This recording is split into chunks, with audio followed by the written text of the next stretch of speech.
Gabón Donostia, permítanme que les lea unas palabras del director Ken Loach, que no ha podido estar esta noche aquí. Qué sorpresa y qué alegría. Gracias al público por este espléndido premio. Significa mucho para todos nosotros. Y gracias al festival por habernos recibido con tanta generosidad.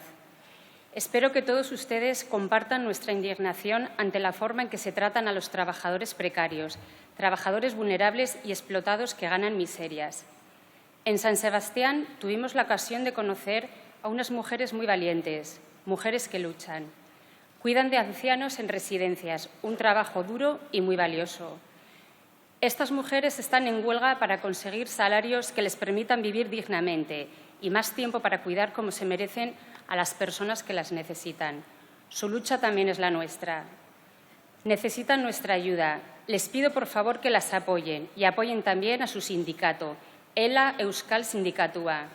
Les deseo todo lo mejor de parte de Paul, Rebeca, yo mismo y todos los que hicimos la película.